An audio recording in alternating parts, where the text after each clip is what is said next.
Hi viewers, welcome to A to Z Adda. ప్రస్తుతం టాలీవుడ్లో ఒక టాపిక్ నడుస్తుంది. విజయ్ రష్మిక పెళ్ళి ఎందుకు సైలెంట్గా ఉంటున్నారు, ఎందుకు డేట్ బయటికి చెప్పట్లేదు, ఎందుకు వాళ్ళు అఫీషియల్గా అనౌన్స్ చేయట్లేదు.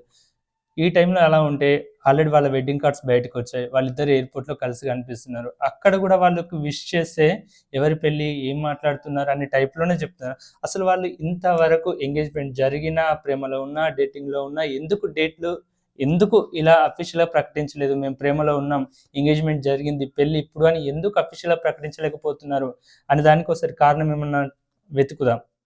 ఇంతకుముందు రష్మికకి రక్షిత్ శెట్టితో బ్రేకప్ జరిగి ఎంగేజ్మెంట్ వరకయ్యి పెళ్లి కూడా జరగాల్సి ఉంది. కానీ బ్రేకప్ జరిగిందన్న సంగతి తెలిసిందే కదా! అలా ఒకసారి బ్రేకప్ అయిపోయి ఎంగేజ్మెంట్ జరిగి క్యాన్సిల్ అవ్వడంతో ఆమె సెంటిమెంట్ ఏమైనా పెట్టుకుందో ఏమో! రష్మిక సైడ్ నుంచి ఏమన్నా ప్రపోజల్ ఏమైనా ఉండి ఉండొచ్చు. అంతా పెళ్లి అయిన తర్వాత అందరికీ చెప్దామని అనుకోని ఉండొచ్చు అని కొంతమంది అంటున్నారు. విజయ్ జాతకరీత్యా ఇలాంటి విషయాలు బయటికి చెప్పకపోవడం, పబ్లిసిటీ చేసుకోకపోవడమే బెటర్ అని చెప్పినట్టుగా కూడా తెలుస్తుంది. అందుకే వాళ్ళిద్దరూ కూడా మూడు ముళ్ళు పడే వరకు ఈ విషయాన్ని ఎవరికీ తెలియొద్దు, చెప్పొద్దు అనే ఉద్దేశంలోనే ఉన్నట్టుగా కనిపిస్తుంది.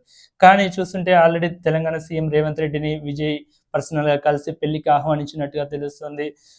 ఫిబ్రవరి 26న ఉదయపూర్‌లో వాళ్ళిద్దరి పెళ్లికి ఘనంగా ఏర్పాట్లు జరుగుతున్నట్టుగా సమాచారం అందుతోంది.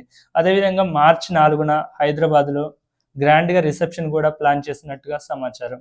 మరి వీటిలో ఎంతమంది వస్తారు, ఎవరిని పిలుస్తారు, అసలు ఈవెంట్ ఎలా జరుగుతుందనేది తెలియాలంటే కొన్ని రోజులు ఆగాల్సిందే.